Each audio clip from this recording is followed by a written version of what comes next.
In the words of Suzanne Collins, "Nothing you can take from me was ever worth keeping." A potent line from the novel, The Ballad of Songbirds and Snakes.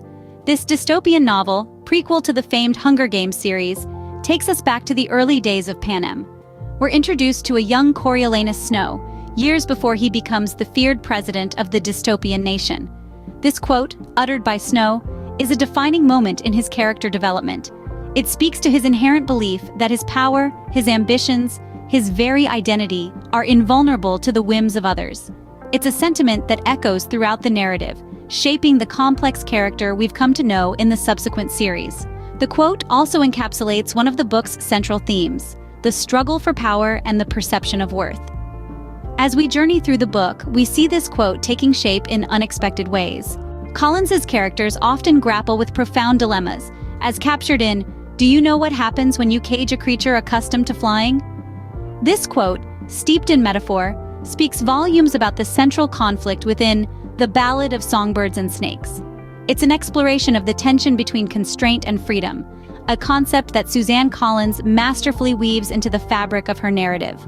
The creature accustomed to flying can be seen as a symbol for any character who yearns for liberty in the oppressive society of Panem. The question posed also emphasizes the psychological impact of confinement.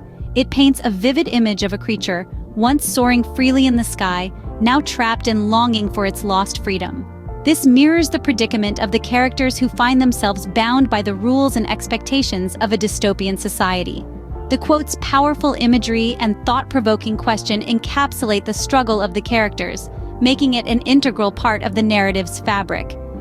This quote is a testament to the struggle for freedom and identity that is a recurring theme in the book. Yet another powerful line from the book reads, "We're all monsters, aren't we?" This provocative question is a significant turning point in the narrative of The Ballad of Songbirds and Snakes. It's a stark reminder of the blurred lines between hero and villain, between the oppressed and the oppressor. It forces us to ponder on the thin veil of civility that separates us from becoming monsters ourselves. This quote encapsulates Suzanne Collins's exploration of morality and humanity.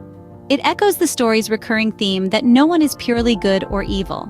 It's a chilling proclamation that we too can become monsters under certain circumstances. It questions our understanding of morality, pushing us to acknowledge that even we could be capable of monstrous deeds when pushed to the brink. In the dystopian world of Panem, where survival is the ultimate goal, this quote forces characters and readers alike to confront their darkest fears and deepest truths. This quote challenges us to question our own perceptions of good and evil. Collins leaves us with a haunting question: what makes a monster, and what makes a man?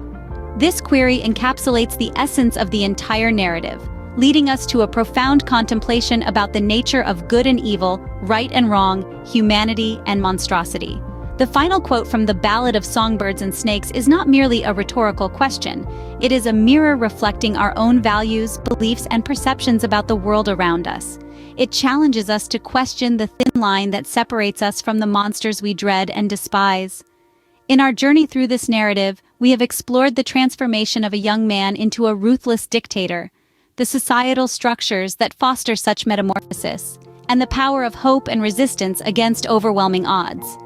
This quote ties all these themes together, prompting us to reflect on the complex interplay of individual choices, societal pressures, and the human capacity for both compassion and cruelty.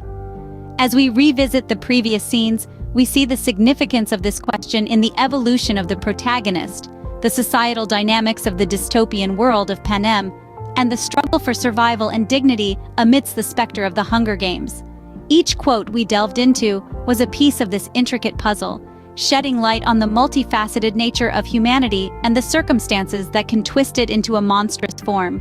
From the chilling realization of the protagonist's capacity for manipulation and control, to the heartbreaking portrayal of poverty and desperation, to the inspiring acts of defiance and resilience, each scene explored a different facet of the human condition. This final question, what makes a monster and what makes a man, is the thread that weaves all these disparate elements together into a coherent narrative, a narrative that challenges us to question, to reflect, and to understand the complexities of our own humanity.